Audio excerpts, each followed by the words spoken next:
الحمد لله رب العالمين الحمد لله الذي جمعنا مؤمنين ذاكرين مصلين فنشهد أن لا إله إلا هو الواحد القهار الحي القيوم الذي لا إله إلا هو رب العالمين ونشهد أن محمدا عبده ورسوله الذي أرسل رحمة للعالمين فنصلي ونسلم على الحبيب الكريم الرسول الأمين نبينا وسيدنا محمد وعلى آله وصحبه وذرياته وأمته إلى يوم الدين أما بعد فيا عباد الله أحباب الله وأحباب رسوله صلى الله عليه وسلم أوصي نفسي وإياكم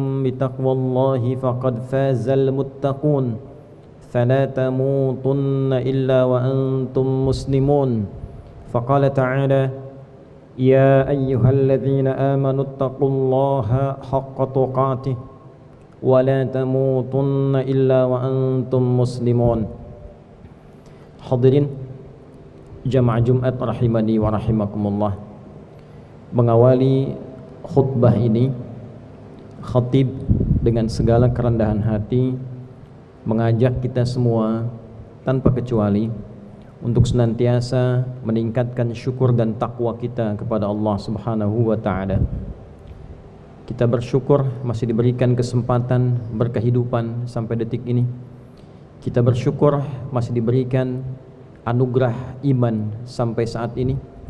Dan kita bersyukur pada Allah Subhanahu wa taala diberikan kemampuan untuk membuktikan keberimanan kita kepada Allah dengan menunaikan ibadah Jumat hari ini. Semoga Jumat ini yang bertepatan dengan 19 Rajab 1447 Hijriah 9 Januari 2026 Masehi dijadikan oleh Allah Subhanahu wa taala sebagai Jumat yang berkah dan bernilai untuk kita semua. Hadirin, khatib membaca satu riwayat yang tersambung sanadnya pada sahabat mulia Abdullah bin Umar ibn Khattab radhiyallahu taala anhuma. Didokumentasikan riwayat ini setidaknya dalam dua kitab sahih. Riwayat Al-Bukhari nomor hadis 2272, riwayat Imam Muslim nomor hadis 2743.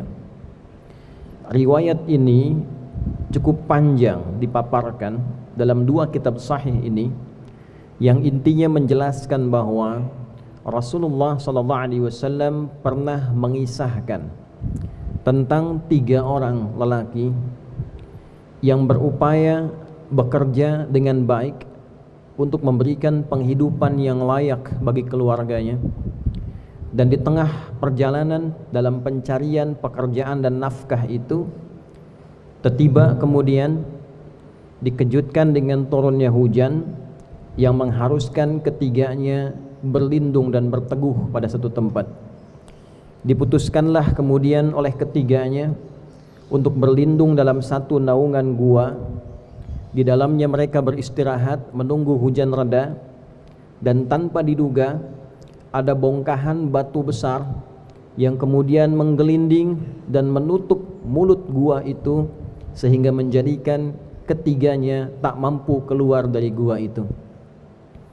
Ketiganya berupaya sekuat tenaga untuk mendorong batu itu, tapi kekuatan ketiganya tak mampu menggerakkan batu itu dengan sempurna sehingga mampu membebaskan ketiganya dari tutupan batu di mulut gua itu. Hadirin, maka ketiganya memutuskan untuk bertawassul kepada Allah Subhanahu wa taala melalui amal soleh mereka. Ini diantaranya ditemukan dalilnya kelak di dalam Al-Quran surah kelima Al-Ma'idah di ayat ke-35. Allah Subhanahu wa taala berfirman, Ya ayyuhalladzina amanu taqullaha wabtaghu ilaihil wasilah. Hai orang-orang yang beriman, tingkatkanlah takwamu kepada Allah dan berusahalah dengan takwa itu mencari tawassul untuk memohon kepada Allah mengabulkan keinginan dan harapanmu. Jadi ada petunjuk di dalam Al-Quran, amal soleh itu bisa digunakan oleh kita sebagai jaminan untuk bermohon kepada Allah Subhanahu wa ta'ala, memohonkan satu persoalan yang kita hadapi. Ini digunakan oleh ketiga lelaki tadi sebagai bahan tawassul kepada Allah untuk membebaskan mereka dari kesulitan yang sedang dialami. Maka ketiganya kemudian bersepakat dan mulai mengajukan permohonan kepada Allah dengan harapan dilepaskan dari kesulitan dan menampilkan masing-masing amal soleh yang diandalkan. Hadirin, secara cepat dari ketiga orang itu ada satu yang berbeda. Saat yang lain menampilkan amal ma'ruf, jenis-jenis kesolehan yang terlihat baik pada umumnya. Yang satu berbakti kepada kedua orang tuanya, yang satu menyayangi karyawannya sampai menjaga haknya. Tapi ada satu orang yang memilih dari sekian amalnya bagian dari an-nahyu 'anil munkar, mencegah, membebaskan diri dari perbuatan yang terlarang. Ada yang bertawassul dengan mengerjakan amal saleh, ada yang tawassul dengan meninggalkan amal salah, meninggalkan perbuatan maksiat. Yang dua tawassul dengan taat, yang satu tawassul dengan meninggalkan maksiat. Maka ia berkata, ya Allah, Engkau maha mengetahui, atau kama qala, saya memiliki seorang keponakan, cantiknya begitu rupa, saya jatuh hati kepadanya, tapi bertahun-tahun upaya saya tidak mendapatkan penerimaan yang baik. Maka satu masa dia datang kepada saya dengan penuh harap karena ada hajat yang tak bisa dielakkan. Ada riwayat menyebutkan ayahnya terlilit utang piutang. Ada sebagian mencukupkan pada keterangan hadis itu saja bahwa perempuan ini punya hajat yang sangat dibutuhkan. Maka aku berikan kepadanya 120 dinar dengan perjanjian bahwa malam ini dia harus menemaniku dan bergaul denganku. Maka perempuan itu dengan terpaksa menyetujui, dan di malam ketika aku hendak menggaulinya, tiba-tiba dia berkata, wahai paman, jangan buka khatam itu kecuali dengan haknya. Ada riwayat lain mengatakan bertakwalah kepada Allah. Diterjemahkan dengan bahasa kita, jangan lakukan pelanggaran kecuali sesuai dengan haknya. Maka mendengar kalimat itu, aku tertegun, lantas meninggalkannya karena takut kepadamu ya Allah. Jikalau ini menjadi bagian amal yang engkau ridhai, meninggalkan maksiat karena keridhaan Allah, meninggalkan yang salah karena takut kepada Allah, maka mohon bebaskan kami dari kungkungan batu ini yang menutupi.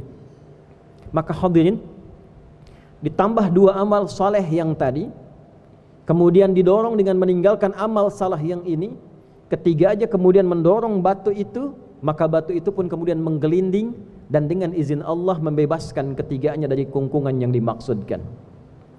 Para ulama setidaknya memberikan satu komentar yang sangat menarik, bahwa tawassul dalam permohonan doa kita kepada Allah, baik sedang mengalami kesulitan finansial misalnya, kesulitan kesehatan misalnya, kesulitan dalam pikiran misalnya, bisa digunakan oleh kita dalam berdoa kepada Allah Subhanahu wa ta'ala melalui penampilan amal-amal kebaikan yang telah kita hadirkan. Sekaligus juga kita melihat apakah amal itu diridhai oleh Allah Subhanahu wa ta'ala.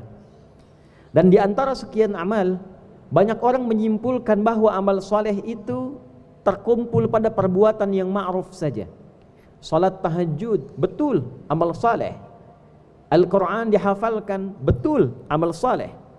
Mengajarkan ilmu pengetahuan dengan ikhlas, betul, amal saleh. Tapi jangan lupa, meninggalkan maksiat pun amal saleh. Meninggalkan yang terlarang pun amal saleh. Menjauhi yang salah pun amal saleh. Khatib pernah membaca ada kitab yang berjudul Tanbihul Ghafilin, pengingat orang-orang yang mungkin lalai. Pengingat orang-orang yang lupa. Lupa yang menjadikan seseorang seringkali lalai disebut dengan ghaflah. Orangnya disebut ghafil, jamaknya ghafilun. Ada mudhaf ilaih, tanbihul ghafilin, pengingat bagi orang-orang yang lalai. Di bab penutup, Abu Laits As-Samarqandi, penulis penghimpun kitab ini, menampilkan satu kisah tentang seorang pemuda biasa, penjual tas keranjang yang sederhana, tapi dianugerahi oleh Allah ketampanan yang sangat rupawan, postur tubuh yang sangat ideal, tegap, wajah rupawan. Satu kali saat ia sedang menawarkan dagangannya berkeliling, terlihatlah kemudian oleh dayang-dayang istana dan dilaporkan kekaguman pandangan mereka kepada permaisuri. Lantas permaisuri itu meminta pemuda ini untuk hadir di hadapannya. Ketika tampil di hadapan itu, maka permaisuri terpikat dengan ketampanannya, ingin memilikinya dengan jalan yang salah, dan memerintahkan petugas-petugas istana untuk menutup gerbang-gerbang. Lalu mengatakan pemuda tadi, layani aku berikan kepadamu seluruh keperluanmu. Pemuda ini menolak dengan halus, berupaya untuk mengelak dan meninggalkan tempat itu. Lalu permaisuri menampilkan ancaman yang sangat dahsyat. Jika engkau tidak memenuhi kebutuhanku, jika engkau tidak berminat kepadaku, maka aku akan memberikan satu kompensasi yang sangat buruk untukmu, satu hukuman dalam wilayah kerajaan. Maka pemuda ini kemudian berkata pada permaisuri tadi, setelah dia merenung, adakah tempat di atas yang baik untukku? Permaisuri kemudian dengan merasa bangga dan bahagia mengatakan, ya ada, silahkan kau cek. Tanpa diduga, pemuda ini naik ke atas, naik ke atap yang paling tinggi, dan dia berkata, ya Allah, aku telah menjaga tubuhku puluhan tahun. Ada yang tertulis 70 tahun. Dulu orang diberikan usia yang cukup panjang. 70 tahun dinilai biasa bila dibandingkan dengan usia yang 120 tahun, 130 tahun, ataupun mungkin 100 tahun. Dia berkata, aku telah menahan diriku, menjaga tubuhku dari perbuatan-perbuatan maksiat untuk menaatimu ya Allah selama puluhan tahun ini. Aku tak ingin kehilangan ridhamu dalam sekejap ini, dan mohon ampuni hambamu ini. Orang ini mencari jalan untuk berlari. Karena tak mampu menghindar lagi, dia memutuskan untuk lompat dari tempat yang tinggi tadi dengan niat menghindari perbuatan maksiat. Maka suara hatinya sampai ke arsy. Dan apa yang terjadi? Allah perintahkan malaikat dengan izinnya menyelamatkannya, dan dia jatuh tanpa cedera. Lalu kemudian berlari pulang ke rumahnya. Saat bertemu dengan istrinya berkata, mana daganganmu? Suaminya berkata, hari ini aku pulang tak membawa apa-apa. Istrinya berkata, bagaimana kita bisa makan di rumah kalau engkau tak pulang membawa apa-apa? Suaminya berkata, rizki sudah diatur oleh Allah Subhanahu wa ta'ala sepanjang kita menjaga ketaatan kepadanya. Au kama qala. Perhatikan kalimatnya. Hari sudah mulai gelap, nyalakan api di dapur. Aku khawatir tetangga menduga kita tak bisa makan malam ini, lantas iba terhadap kita. Anda bisa bayangkan, dalam satu persoalan, dia berada dalam situasi pelik, menghindar dari perbuatan yang dapat disidik, lompat dalam situasi yang rumit, pulang ke rumah tanpa bekal yang bisa dibawa, lalu kemudian masih berpikir positif pada tetangga. Nyalakan api di dapur. Aku khawatir tetangga akan menduga kita tak makan malam ini dan merasa iba pada kita. Istrinya dengan penuh ketaatan menyalakan api di dapur dan kembali ke ruang bersama suaminya. Seketika dikagetkan oleh ketukan di luar, ternyata tetangga sebelah meminta izin untuk mengambil bagian api sedikit, meminta bagian api sedikit untuk kebutuhan dapurnya. Lantas istrinya berkata, istri suami ini, silahkan langsung ke dapur saja, ambil seperlumu. Ketika diambil kemudian akan pamit, tetangga yang perempuan berkata pada istri pemuda tadi, dia katakan, kamu ini bagaimana meninggalkan makananmu di dapur dan rotinya sudah hampir gosong. Anda bisa bayangkan, dalam kondisi dia hanya sekedar menyalakan api, Allah mengirimkan rizki dari sisi yang tidak diduga. Terkadang banyak pula tawassul menggunakan amalan-amalan yang pernah dikerjakan untuk meninggalkan maksiat dalam kadar tertentu. Itulah yang dinilai oleh Allah untuk menurunkan ridha-Nya, mengirimkan rizki dari sisi yang tidak diduga. Hadirin, kita punya Tuhan yang maha kaya dan kita hambanya. Tak mungkin ada hamba dari Tuhan yang maha kaya merasa fakir. Mustahil. Kita punya Tuhan yang maha segalanya, maha pemberi solusi, maha memenuhi kebutuhan hidup kita, dan punya sifat pengasih dan penyayang yang mustahil membiarkan hambanya larut dalam kesulitan. Dan mustahil ada hamba merasa fakir, merasa sulit ketika memiliki Tuhan yang maha segalanya. Boleh jadi kesulitan belum terungkap solusinya, kemudahan belum datang seperti apa yang diharapkan, berbagai macam persoalan terasa belum ringan diselesaikan, bukan karena kita kurang pintar, kurang kaya, kurang berilmu, kurang kedudukan. Boleh jadi keyakinan kita belum diiringi dengan peningkatan amal saleh berbentuk kebaikan-kebaikan yang diridhai oleh Allah Subhanahu wa taala. Kini kita melihat bahwa peluang mengerjakan amal saleh dengan meninggalkan maksiat, bukan hanya mengerjakan yang taat, begitu bertebaran di hadapan mata kita. Dulu banyak kita berupaya mengoleksi amal-amal yang saleh, bangun tengah malam untuk tahajud seperti khatib sebutkan, berupaya untuk puasa, berupaya untuk menghafal Al-Quran. Kini kita mendapatkan tambahan informasi bahwa meninggalkan maksiat pun, meninggalkan yang salah pun, bila itu diniatkan karena Allah dan meraih ridha-Nya, berpotensi mendatangkan kemudahan-kemudahan dan rizki dari sisi yang tidak kita duga. Dari beragam bentuk tampilan keburukan yang sekarang banyak sekali berpeluang kita dapati. Maksiat melalui mata, maksiat melalui telinga, maksiat melalui lisan, sampai ke ujung kaki berpotensi hadir dalam kehidupan keseharian kita.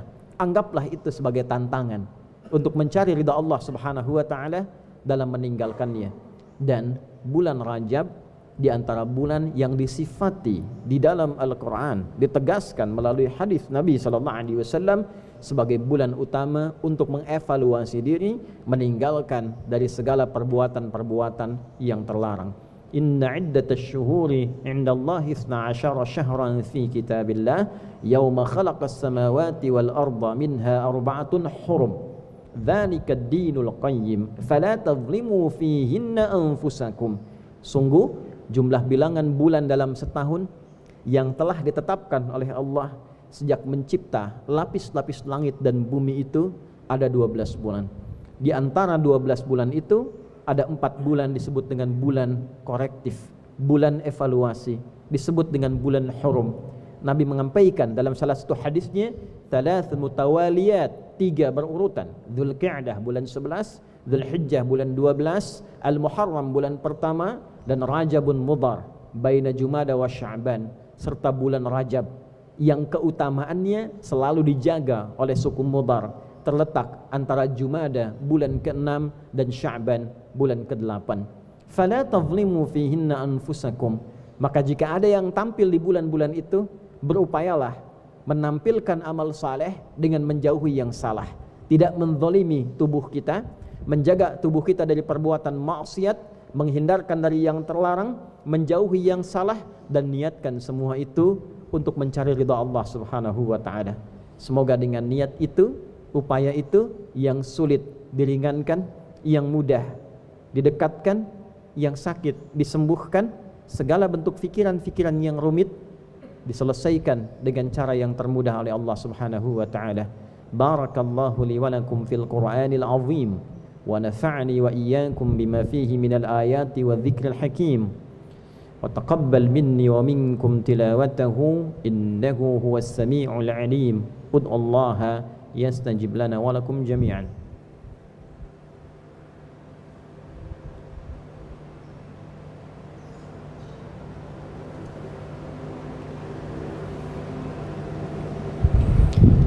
الحمد لله الذي لا إله إلا هو الحي القيوم نشهد أن لا إله إلا هو لا إله إلا أنت يا الله رب الملائكة والروح رب العالمين ونشهد أن محمدا عبدك ورسولك الذي أرسلت رحمة للعالمين فنصلي ونسلم عليه الحبيب الكريم الرسول الأمين نبينا وسيدنا محمد وعلى آله الطاهرين وصحبه أجمعين وذرياته وأمته إلى يوم الدين أما بعد فيا عباد الله أوصي نفسي وإياكم بتقوى الله فقد فاز المتقون فلا تموتن إلا وأنتم مسلمون فقال تعالى إن الله وملائكته يصلون على النبي يا أيها الذين آمنوا صلوا عليه وسلموا تسليما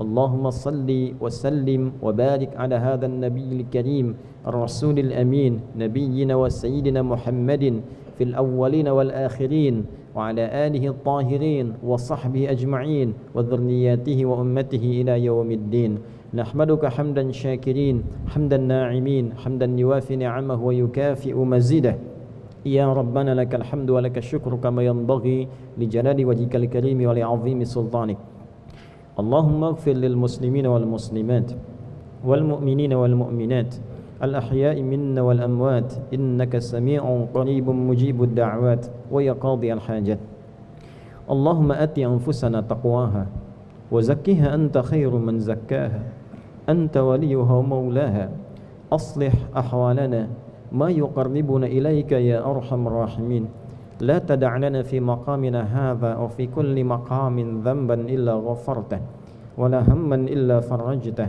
ولا دينا إلا قضيته ولا مريضا إلا شفيته ولا حاجة من حوائج الدنيا والآخرة فيها لك رضا وفيها لنا الصلاح إلا قضيتها يا أرحم الراحمين Ya Allah, kami bermohon ampun kepadamu. Ampuni seluruh dosa kami ya Arhamar Rahimin. Jangan biarkan ada satupun jamaah Jumat yang berlumur dosa hari ini kecuali Engkau gugurkan dosa-dosanya. Jika ada yang sakit, Engkau angkat dan sembuhkan penyakitnya. Jika ada yang sulit, Engkau mudahkan. Jika ada hajat yang baik untuk dunia dan akhirat, Engkau kabulkan dengan rahmat-Mu ya Arhamar Rahimin. Ya Allah, anugerahkan kebaikan pada jiwa kami. Bersihkan sumber-sumber keburukan di jiwa kami. Hanya Engkau pemiliknya dan hanya Engkau yang menguasainya. Allahumma hfadz biladana Indonesia waj'alha baldatan thayyibatan wa anta tardaha wahdi ru'asaaha wa umara'aha liyahtadu ila ridhak wa liyakhaffifu hisabahum yaumal qiyamah. Ya Allah, kami mohon jagalah negeri yang kami cintai, Indonesia ini. Berikan hidayah, petunjuk kepada seluruh pemimpin-pemimpinnya atau siapapun yang Engkau anugerahkan tanggung jawab untuk merawatnya, memerintah di dalamnya, agar kembali kepada petunjuk-petunjuk-Mu, kembali untuk menggali ridha-Mu yang dengan itu dapat meringankan hisab mereka di hari kiamat saat kembali kepadamu. Wahfadz ulama'ana wa muallimina wa asatidatina wa mudarrisina mukhlisina lakad-din. Ya Allah, mohon jaga para ulama kami, para pengajar kami, guru-guru, para kiai, para ustaz, para habaib yang pengajar, muallim. Ikhlaskan mereka dalam mengajar. Berikan kemampuan untuk menyatukan umat, mencerahkan dalam kebaikan, menjauhkan dari perpecahan. Allahumma ya Allah yassir lana wa la tu'assir alaina wa barik hadhil madrasah akhyar wa ma'hadu mirah wa barik ya Allah mu'tamirih wa muassisih ya arhamar rahimin. Ya Allah, anugerahkan kami kemampuan untuk selalu menjaga amal soleh dalam kehidupan. Berkahi hidup kami. Berkahi ya Allah madrasah akhyar ini, ma'hadnya mirah. Berkahi ya Allah inisiatornya, pendirinya, orang-orang yang memakmurkan di dalamnya. Allahumma rabbana atina fid dunya hasanah wa fil akhirati hasanah wa qina adzaban nar. Allahumma kfina bihalalika an haramik wa aghnina bi ta'atika an ma'siyatik wa bi fadlika amman siwak. Wa sallallahu ala sayyidina Muhammad wa ala alihi wa sahbihi ajma'in wa akhiru da'wana anil hamdulillahi rabbil alamin. Ibadallah, innallaha ya'muru bil 'adli wal ihsan وإيتاء ذي القربى وينهى عن الفحشاء والمنكر والبغي يعظكم لعلكم تذكرون ولذكر الله أكبر والله يعلم ما تصنعون أقيموا الصلاة يرحمكم الله.